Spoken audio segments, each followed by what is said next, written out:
Woo! We finally did it. We finally fucking did it since 2021. We finally got the monkey off our back. We beat the Chiefs. No little 3-point game. No, we finally fucking did it. Justin Herbert and the Bolt Gang, just as I predicted, win week 1 versus the Chiefs. Bob, bring us in! First off, you guys got to remember to spam that like button and subscribe to get the algorithm up on these videos so you can get some more Los Angeles Charger videos from us. And I will say this to start off. Justin Herbert looked almost flawless tonight, did he not? Woo! Accuracy was on point. There was a couple moments in the game where he might have, knew who he wanted to throw the ball to before the ball was snapped, and that cost him a completion. But otherwise, over 300 yards, 3 touchdowns. He was threading the needle, man. Every pass looked like it was just right in stride tonight. Over Mahomes, even. Like, Mahomes wasn't ready for week 1. Boys weren't ready, but you know who was ready? The Bolt Gang. And if my shoulder was fully recovered, I could lift this bolt a little bit higher. But this is about as high as I can get it. Hey, that's good enough. I just want to share with the Midlife Hour crew this Chargers flag that I got signed last year by QJ, Quinton Johnston. And, I've had a lot of criticism for QJ over the last 2 years, specifically when it comes to his ability to catch a ball with his hands. Eat it. Eat that criticism.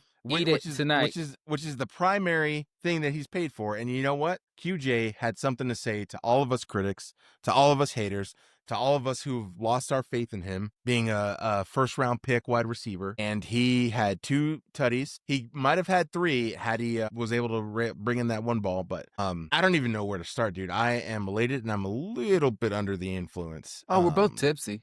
Everybody in the club getting tipsy. Can I say that it was nice to see Keenan Allen get his first TD? Just a little. His first TD back, Keenan Allen. I applaud that. I'm so happy to have Slayer back, right? Keenan Allen, we missed him last year. It was hard to lose Mike Williams and Keenan Allen in the same year. Kudos to the general manager. I'm a little too intoxicated to remember his name at the moment, but for drafting Ladd McConkey, because he's turned out to be a great draft pick in the 2nd round last year. But the combination of Mike with Keenan and a QJ when he can actually catch the ball, that is a great receiving core. I know we didn't run the ball as much as we anticipated, or maybe even as much as Harbaugh would have liked with Amarion Hampton, the rookie out of North Carolina. But even when we rushed the ball, it was just effective enough to get us what we needed. We have to understand, Rashawn Slater, he got injured in camp, right? He's out for the year. That our starting left tackle. We had to move Joe Alt from right tackle to left tackle. We have a bunch of other backups who've been on the roster for past couple of years, filling in gaps on the starting offensive line. We had Jamari Sawyer from Georgia. He was in there from Mekhi Becton when he went out with, some symptoms of his flu. Trey Pipkins holding it down on the right side. I mean, he had a couple bad rushes against Chris Jones, but hey, to seal the win, that last minute scramble from Justin Herbert, that was Trey Pipkins over there on the right side. And I don't know if you saw, but after the game, Drew Tranquill, former Charger linebacker, had a lot of things to say to Chris Jones about like committing to the inside and sticking to his job, right? I think he was supposed to play contain on that play. Too little, too late. He rushed to the inside. Justin Herbert scrambled to the outside, got the first down, and that sealed the game. This feels wonderful.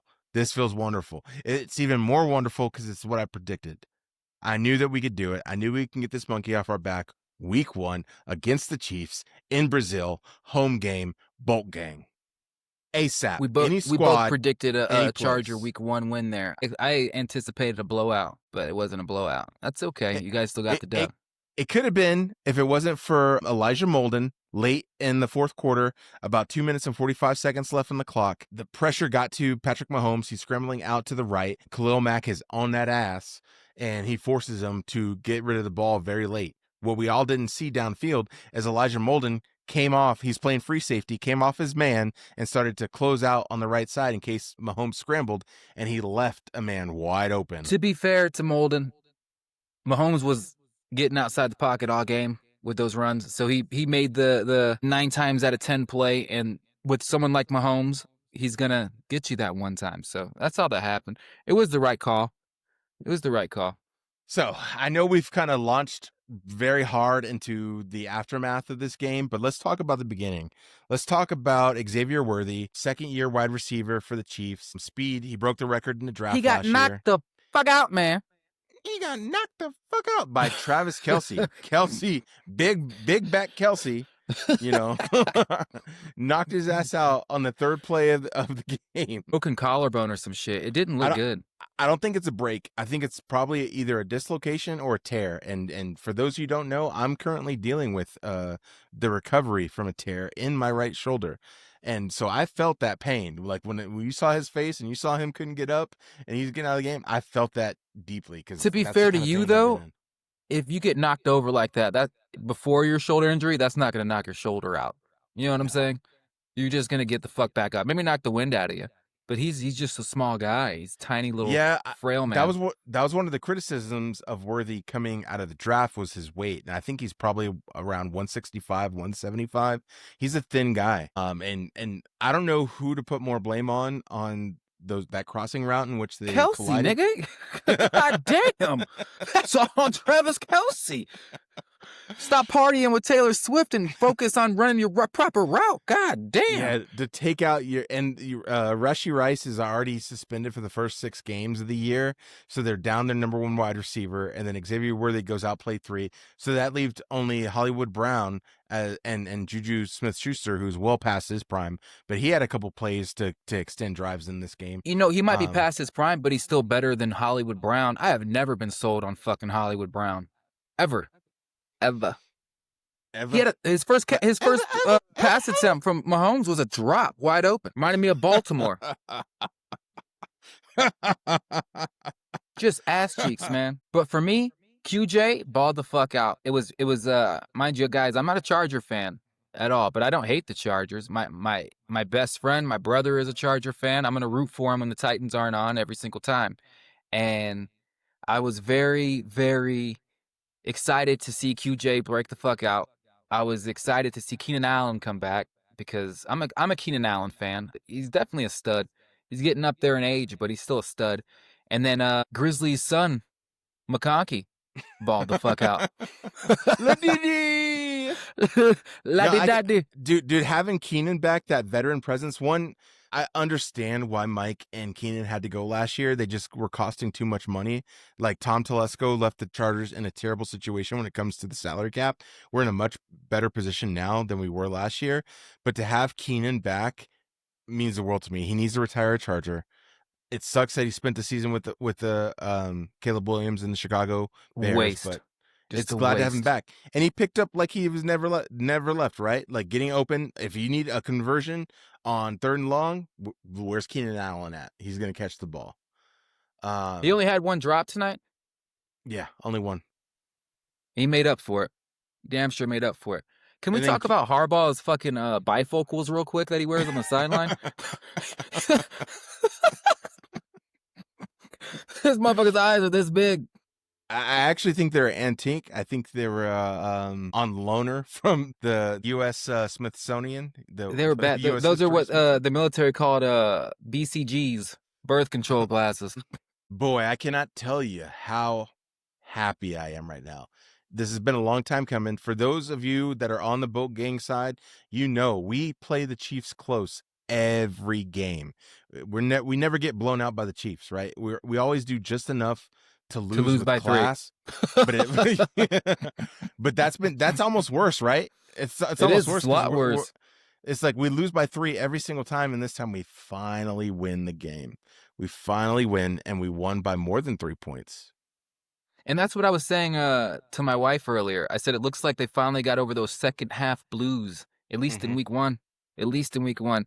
Justin Herbert. I was a little worried when they came out of the half on that first possession after halftime. I was a little worried. I'm not gonna lie. Admittedly, I've knocked Justin Herbert on not having a killer mentality in the past. Today he came out with the way he was running the football just by himself. Showed me that he's gonna change some shit this year, hopefully. And I mean, dude, they late in the 4th when they had to lead on a first down play, they threw the fucking football to Disley. That's a killer mentality. That's a Patrick Mahomes type mentality, a Kansas City Chiefs, whatever you want to call it. So hopefully you guys can get over the hump.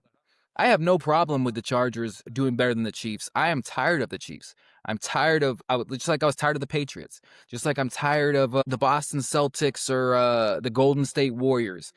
I root for the underdogs. It doesn't matter if they're my team or not.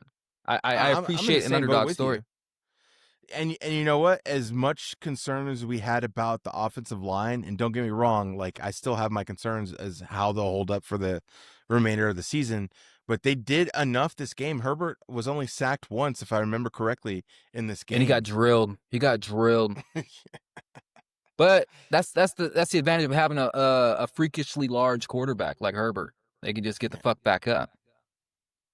Okay, I gotta say this though. Fuck the Chiefs, right? But Mahomes, who was that he trucked on the sideline? God damn. That's after Mahomes took several big hits scrambling, and he finally was like, you ain't gonna stun me this time. I'm not gonna lie, it was quite impressive. And I almost feel like he's like Herbert every time he scrambles, like Herbert's not. He did slide on the last play in the fourth quarter, but Herbert usually tries to knock a motherfucker out. Matter of fact, back in his rookie season, he started in place of Tyrod Taylor against the Chiefs in week 2, and he did knock out a Chiefs linebacker scrambling on the sideline. And that was like his welcome to the NFL moment. Usually the rookie's on the shit side of that, but Herbert ended up like creating a little legend, by knocking out a linebacker scrambling for the ball. Damn right. I mean, if you can do a little Ben Roethlisberger, do it. If you can do a little Steve McNair, truck a linebacker because you have the size, do it. Don't do it all the time. And if I was Patrick Mahomes, I would never do it. I mean, good kudos for him, but they fucking need him. So how about you just run out of bounds? As soon as I said that, I said he better not make a fucking lifetime of that or a career of that this season because they're gonna need him this season. They're not up to par right now. Patrick took a lot of big hits this game. A lot of big hits. And kudos to him for still playing through it, He is Patrick Mahomes. Here's the one thing I thought about. If the Chiefs didn't have Mahomes, this game wouldn't be close. The Chiefs won because Mahomes is an elite improviser. On a dead play, on a broken play, he will find a way to get some yards or get the first down. He's an elite improviser. Herbert is not an elite improviser, right? He likes to diagnose the play, make the right play. That's what he does. He doesn't turn the ball over. That's Herbert's strength, is he does not turn the ball over. Different type of athletes. I've said this for the last 5 years. The way you beat the Chiefs, the way you beat Patrick is you contain. Keep him in the pocket. If he's going to rush up the middle and get some free yards on a scramble, fine. But you have to contain him. Him rolling out to the left or right is where he does his biggest damage, whether that's throwing the ball or whether that's scrambling. And they did a good job in the first half of containing Patrick Mahomes. They got a little bit lax in the second half. He got a little bit more scrambles. But honestly, that's the only thing he had. He didn't have anyone to throw to because the coverage was locked down. And he had no Chiefs have receivers. a good O-line. Yeah. But Isaiah Pacheco looked like shit.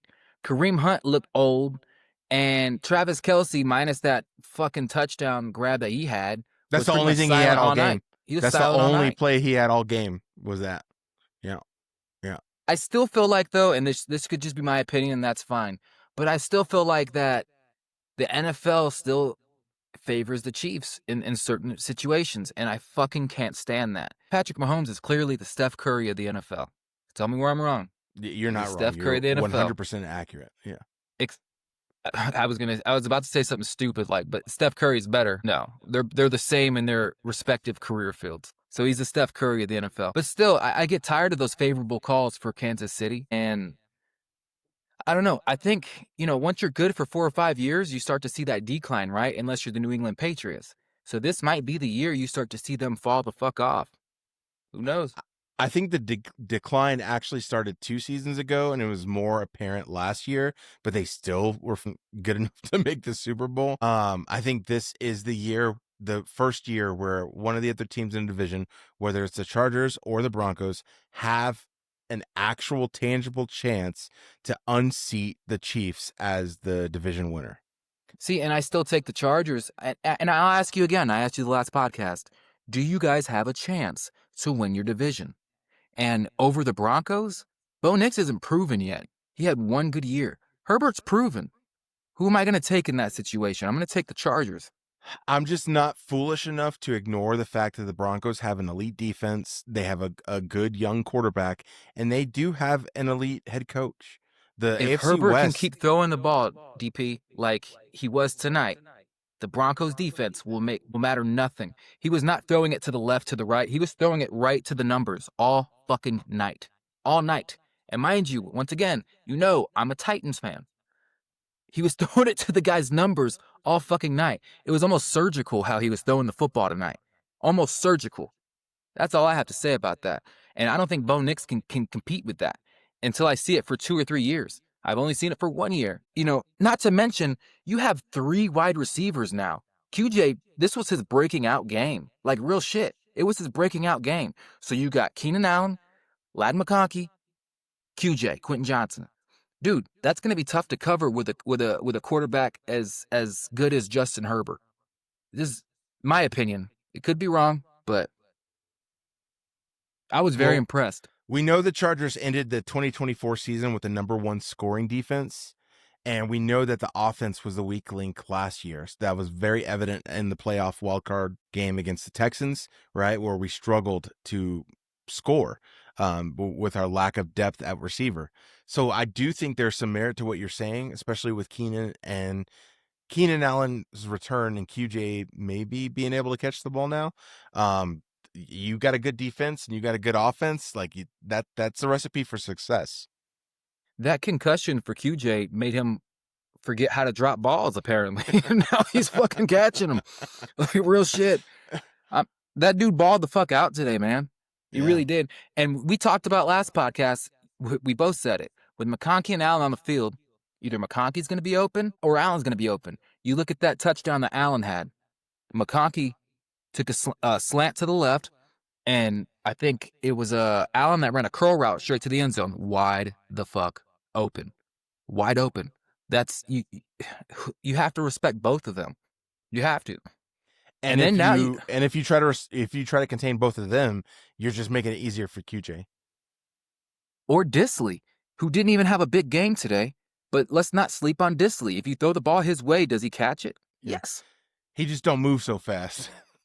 But he don't need to. He's in there for blocking and for catching those 10-yard fucking quick passes or whatever. So, I mean, he made a killing at it, Seattle? Mm-hmm. And he's making a killing in Los Angeles. I keep wanting to call him San Diego. I'm old, guys. Tyler Conklin, he was brought in this year in free agency. He actually did pretty good too. Like, I think he might have only had 3 receptions, but minus that fumble. Minus that fumble. Kudos to Ladd for knocking that bitch out of bounds. I know we got the penalty on it anyway, but like, it kept the ball secure at least, I was yelling at him because he could have easily fell on it, but he's still young. It's his 2nd year in the league, right? And he's tiny. He don't need nobody landing on him. No. Plus, you would have fucked him up because that's your son. You can't be having that. What do you anticipate for week 2? I want to see a dub in Vegas. I think you got a good chance after this. I mean, it wasn't a home game for any team, but in Brazil. Technically, it was a home game for the Chargers. But you know what I mean, in Brazil. Yeah. And, I mean, you guys pretty much, I wouldn't say handled the Chiefs, but damn close handled the Chiefs, man. They definitely, the Chargers controlled the game. They led for the entire game, actually. Khalil Mack set the tempo with the first play. Didn't he stop him for like a yard or something first play? My biggest concern this year is going to be the pass rush when it comes to the defense. Bosa was a great player, but he was injured for more than half the season every single year. We don't have Bosa there anymore, so we really need one of the other defensive ends. Khalil Mack is Khalil Mack. He's going to do Khalil Mack things. We need somebody opposite, whether that's Bud Dupree, whether that's Tuli Tuipulotu, or one of the rookies to step up and generate pressure opposite of Khalil. I hate how in the NFL, it's like high school, right? Like, whoever throws the first punch doesn't get caught, but the second punch gets caught. Because Kelsey was definitely antagonizing the shit out of Tart. Oh, yeah. Titan, the play was over. The play was fucking over. Yeah. That should have been a no call. But you can't just swipe at someone's. I like how the announcers were like, it was a punch. No, it fucking wasn't. He fucking stiff-armed the dude in the helmet. Come on, man. Mm-hmm. Kelsey sold it, too. Kelsey sold that shit. Yeah, like, I do not like that type of shit. When you antagonize and then you flop. Come on, man. Grow the fuck up. You're 35 years old. Nobody wants to see you flopping. I do think the refs called it pretty even tonight. Surprisingly, I will admit. I will admit the Bolts got away with a big hold on that second QJ touchdown. Amarion Hampton, the rookie wide receiver from North Carolina, was in and he was blocking, and in my opinion, he had a hold on the defensive end, and I was wholeheartedly expecting that touchdown to be called back. But the Chiefs, man, they finally caught on to Jawan Taylor. That fool is false starting every play. He's jumping back and getting the jump on the defensive end, and they're like, "No, bro, no, flag." How do you think the Chiefs' rest of the season is going to go? I honestly don't. Maybe 9-10 games. They didn't look that great tonight. I think they'll win 10 to 11 games. 10 to 11 games. And for the Bolt gang, I think it's going to be an easy 2-0. Who's the starting quarterback for the Raiders? Right now, Geno Smith. I mean, that's. 5 years ago, I'd have called Geno Smith a scrub, but he ain't a scrub no more. Hey, well, big in the news this week is that, the Raiders brought in Amari Cooper from the Browns. They drafted him originally, and then he got traded to Texas and then went to the Browns. He retired. He retired on them before the season started. He's like, you know what? I'm done. He probably went to one Raiders practice and was like, these fools ain't going nowhere. Hey, that's what I was about to say. What does that tell you if he's what, 29, 30 years old, and he's like, fuck it. You know what? I don't even want to play. Randy Moss should have did that back in the day when he went to the Raiders. He should have just fucking retired because they didn't use him right. Fucking Aaron Brooks and no offensive line. And I got a feeling, I anticipate that's going to be exactly what happens to those boys this year. I got you guys winning the division. I'm going to call it now. The Raiders have Pete Carroll now. Pete Carroll brought in Geno Smith. Obviously Derek Carr departed last offseason, and they started that other rookie. I can't even remember his name now. That's how much he doesn't matter. McConnell or McDonald, some shit like that. Yeah, but I do think the Raiders are the worst team in the AFC West. They do have Ashton Genty. So we'll see how much rushing attack they'll be able to generate with him. They do have Brock Bowers. Okay, let's not sleep on Brock. And I guess we'll see. But I do have faith that we can pull off a dub in Vegas against the Raiders in week 2. And you know what? That's all I got to say. Bolt Gang, ASAP, we got the win. San Diego, Superchargers. And this is where you cue the music. San Diego, Superchargers. San Diego, Superchargers. We thank you guys for joining us on this post-game episode of the Midlife Hour. It's been a great week. We got more football to come. Peace out. Peace out, deuces. Stay black. I sub up. All I want to know is, can I eat a sub?